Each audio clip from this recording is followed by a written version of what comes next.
పచ్చకామర్లు వస్తే మీకు గుర్తొచ్చే మొట్టమొదటి ఊరి పేరే ఇది మనకి బాపట్ల జిల్లాలో అమర్తులూరు మండలంలోనే ఉంది. ఇంతకీ దాని పేరేంటంటారా? అదే మన ఇంటూరు. ఈ ఊర్లో ఇంకొక ప్రత్యేకత కూడా ఉంది, అది మీకు లాస్ట్ లో చెప్తాను. చాలా సినిమాలు, టీవీ సీరియళ్లు ఈ ఊర్లోనే షూట్ చేస్తారు. చూశారు కదా, ఆ చేపల చెరువులు, ఆ అందమైన ప్రకృతి, స్వచ్ఛమైన గాలి ఈ కొబ్బరి చెట్టుల నుంచే వచ్చింది.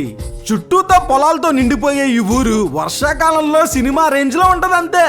ఇక్కడ జీవితాలు చాలా సాధారణంగా ఉంటాయి, కానీ ఎంతో అందంగా ఉంటాయి. మనుషుల మధ్య ప్రేమ, మనసుల్లో గౌరవం, ఇదే మన టూర్ గొప్పతనం. యాంటీకైతే థ్యాంక్ యూ చెప్తున్నాను, కండు ఫ్రీగా అయితే తినడానికి ఇచ్చింది. ఆ గట్టు మీద కూర్చొని ఆ నేల శబ్దం, ఆ ప్రశాంతమైన గాలి, అబ్బాబాబాబా, లైఫ్ అంటే ఇది. మరి ఫస్ట్ చెప్తాన్న విషయం ఏంటంటే, ఇక్కడ కనపడుతుంది ఈ పంపు. ఈ పంపే ఈ ఊరు చుట్టుపక్కల ఉన్న వాళ్ళందరికీ జీవధార. ఈ ఎండాకాలం ఎక్కడికి వెళ్ళాలి అర్థం కావట్లేదా? ఇంటూరులో ఉన్న మీ చుట్టాలకు ఫోన్ చేసి మీ ఇంటికి వస్తున్నామని ఫోన్ చేసి చెప్పండి, అంతే. ఈ ఊరిని ఖచ్చితంగా ఎంజాయ్ చేస్తారు మీరు. వీడియోకి స్పాన్సర్ అయిన సంజీవిని హాస్పిటల్స్ చెరుకుపల్లి వాళ్ళకైతే బిగ్ షౌట్ అవుట్ ఇస్తాను. మన పేజ్ని కూడా ఫాలో కొట్టండి.